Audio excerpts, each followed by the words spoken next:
আমি প্রথমেই খুব গভীরভাবে আমার একটা আনন্দের অনুভূতি প্রকাশ করছি যে আমি সরকারি দায়িত্ব পালন করার কারণে তো বহু জায়গায় যেতে হয়, বহু জায়গাতে যাওয়ার একটা বাধ্যবাধকতা থাকে, ইচ্ছা অনিচ্ছার সেখানে খুব একটা কাজ করে না।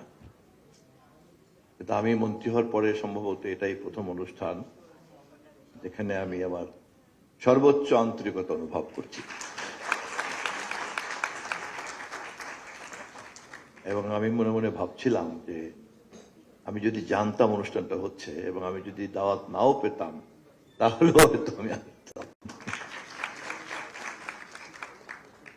এমন ভাবে কথা বলো যাতে শ্রোতা খুব মনোযোগ দিয়ে শোনে,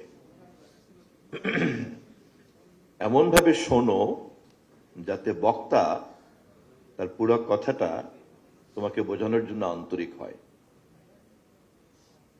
এবং বিতর্কের সঙ্গে যখন লিপ্ত থাকে, যখন দুইজন মেধাবী মানুষ অথবা একাধিক মেধাবী মানুষ, তখন তারা সচেতনভাবে অথবা অবচেতনভাবে কিন্তু এই প্রক্রিয়াটার মধ্যেই থাকে। এবং সে কারণেই কিন্তু যখন একটা অঘোষিত ছন্দ, তাল এবং লয়ের মধ্য দিয়ে এরকম যুক্তি বিনিময়ের একটা প্রক্রিয়া চলে, তখন আবার শ্রোতাদের মধ্যে যারা আমরা কম বেশি যুক্তিবাদী হই এবং বিষয়টা বুঝতে পারি, তখন আমাদেরই কিন্তু একটা বা সব শ্রোতারই কিন্তু একটা এনগেজমেন্ট তৈরি হয়, এবং সেই অর্থে পুরো ব্যাপারটাই কিন্তু একটা মেধাগত বিনোদনে পরিণত হয় এবং একটা জ্ঞান অর্জনের প্রক্রিয়াতেও কিন্তু পরিণত হয়। তো সম্ভবত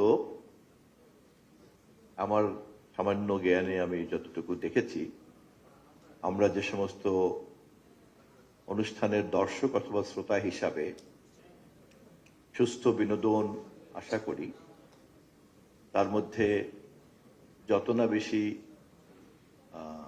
বিনোদন থাকে, কতটা জ্ঞান থাকে সেটা একটা প্রশ্ন। অবশ্যই সুস্থ বিনোদন তো একটা যে কোনো সুস্থ চিন্তা প্রক্রিয়ার জন্য একটা বিরাট অনুষঙ্গ।